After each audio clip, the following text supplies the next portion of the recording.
شروع اللہ کے نام سے جو بے حد مہربان نہایت رحم والا ہے۔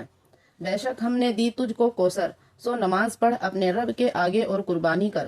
بے شک جو دشمن ہے تیرا وہی رہے گا پیچھے کٹا۔ بے شک ہم نے آپ کو کوثر یعنی جنت کی ایک حوض کا نام بھی ہے اور ہر خیر کثیر بھی اس میں شامل ہے عطا فرمائی ہے، جس میں دنیا اور آخرت کی ہر خیر و بھلائی شامل ہے۔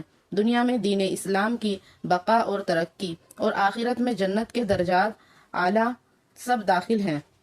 سو ان نعمتوں کے شکر میں آپ اپنے پروردگار کی نماز پڑھیے، کیونکہ سب سے بڑی نعمت کے شکر میں سب سے بڑی عبادت چاہیے اور وہ نماز ہے۔ اور تکمیل شکر کے لیے جسمانی عبادت کے ساتھ مالی عبادت یعنی اسی کے نام کی قربانی کیجیے، جیسا دوسری آیتوں میں عموماً نماز کے ساتھ زکوٰۃ کا حکم ہے۔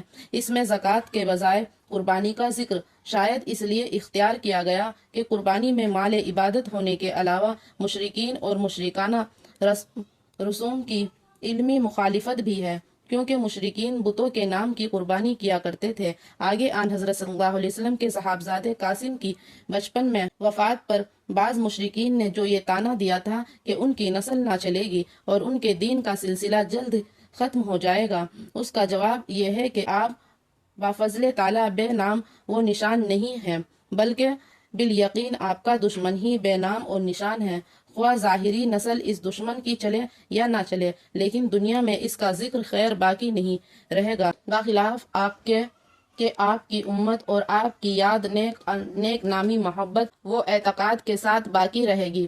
اور یہ سب نعمتیں لفظ کوثر کے مفہوم میں داخل ہیں۔ اگر قصری اولاد کی نسل نہ ہو، نہ صحیح جو نسل سے مقصود ہے وہ آپ کو حاصل ہے، یہاں تک کہ دنیا سے گزر کر آپ آخرت تک بھی، اور دشمن اس سے محروم ہے۔ ایک روز جبکہ رسول اللہ صلی اللہ علیہ وسلم مسجد میں ہمارے درمیان تھے، اچانک آپ پر ایک قسم کی نیند یا بے ہوشی کی سی کیفیت طاری ہوئی۔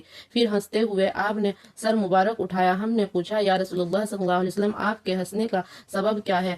تو فرمایا کہ مجھ پر اسی وقت ایک سورت نازل ہوئی ہے۔ پھر آپ نے بسم اللہ کے ساتھ سورہ کوثر پڑھی۔ پھر فرمایا، تم جانتے ہو کوثر کیا چیز ہے؟ ہم نے عرض کیا، اللہ و رسول عالم۔ آپ نے فرمایا، یہ ایک نہر جنت ہے جس کا میرے رب نے مجھ سے وعدہ فرمایا ہے، جس میں خیر کثیر ہے، اور وہ حوض ہے جس پر میری امت قیامت کے روز پانی پینے کے لیے آئے گی۔ اس کے پانی پینے کے برتن آسمان کے ستاروں کی تعداد میں ہوں گے۔ اس وقت بعض لوگوں کو فرشتے حوض سے ہٹائیں گے تو میں کہوں گا کہ میرے پروردگار یہ تو میری امت میں ہے۔